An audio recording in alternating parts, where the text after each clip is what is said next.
아이를 재운 뒤 몇 시간이 지난 후 다시 돌아가 보니 아이의 머리가 바닥을 향한 채로 누워 있었습니다. 아차 싶었던 그때 아이는 하늘나라로 간 이후였죠. 정말 한순간이었습니다. 어느 한 카페에 올라온 글입니다. 영아 돌연사 또는 영아 돌연사 증후군이라고 들어보셨나요? 영아 돌연사 증후군이란 돌 전에 건강했던 아이가 특별한 질환 없이 갑자기 사망을 하는 것을 말합니다. 아이가 사망한 이후 부검이나 사후 검사 등을 해도 사망한 원인을 찾을 수가 없어서 증후군이라고 하는데요.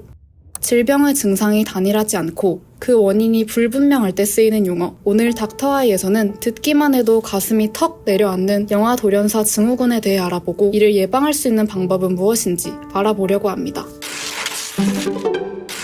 영아 돌연사 증후군으로 사망한 전체 아기들 중 95%가 생후 6개월 전에 발생했습니다. 돌도 안 지난 아기들이 갑자기 죽는다뇨.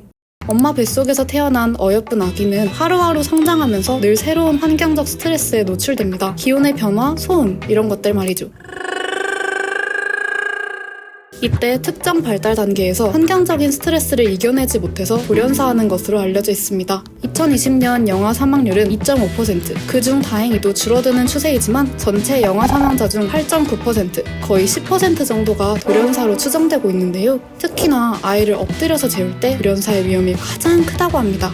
푹신한 베개나 침대에 입과 코가 묻히면서 질식할 수 있는 위험이 크기 때문이죠. 아직 정확한 원인이 밝혀지진 않았지만 그럼에도 불구하고 돌연사를 방지할 수 있는 방법은 있습니다. 한번 알아볼까요? 첫 번째, 엎드리지 않고 꼭 똑바로 눕혀 재운다. 아이가 엎드려 잘 경우 토하거나 질식할 가능성이 높기 때문인데요. 옆으로 자는 것도 주의! 옆으로 자다가 엎드린 상태가 될 수 있기 때문이죠. 또한 아기의 눕는 자세가 바뀔 수 있기 때문에 항상 주의해서 살펴줘야 합니다. 두 번째, feet to foot 포지션으로 재운다. 이 자세는 아이의 발이 침대의 끝에 오게끔 아래쪽에서 재우는 자세를 말합니다. 이 자세로 재운다면 아이가 이불 속으로 들어갈 일이 줄어들기 때문에 질식의 위험을 막을 수 있어요. 세 번째, 이불이 어깨선을 넘지 않도록 한다. 이불이 얼굴이나 머리까지 덮일 경우 몸을 잘 조절하지 못하는 아기에게는 이 또한 질식의 위험을 높일 수 있습니다. 그러니 이불은 꼭 어깨선 아래로.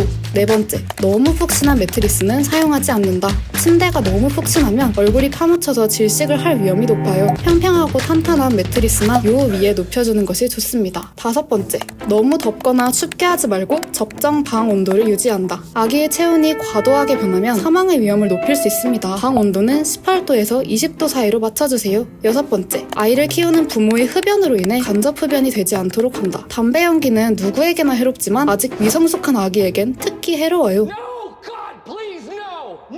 엄마 혹은 아빠가 흡연을 하면 영아 돌연사 위험성이 2배 늘어난다고요. 일곱 번째, 아이의 몸무게가 적거나 조상을 하면 더욱 조심해야 한다. 미숙아의 경우 정상화만큼의 뇌 발달이 이루어지지 않았기 때문에 의사의 지시에 따라 안정을 취하는 것이 중요합니다.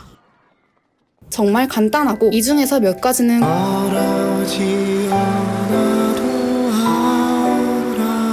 굳이 말하지 않아도 당연한 내용이지만 그만큼 중요하기 때문에 한 가지라도 소홀히 했다가 소중한 생명을 잃을 수 있으니 꼭 지켜주셔야 합니다. 꼭이요. 오늘은 이렇게 영아 돌연사 증후군에 대해 알아봤는데요. 정말 안타까운 문제이기 때문에 조심하고 또 조심해야 할 것 같습니다. 한순간의 부주의로 예쁜 생명을 잃지 말길. 지금까지 닥터아이였습니다. 궁금한 내용이 있다면 댓글로 알려주세요.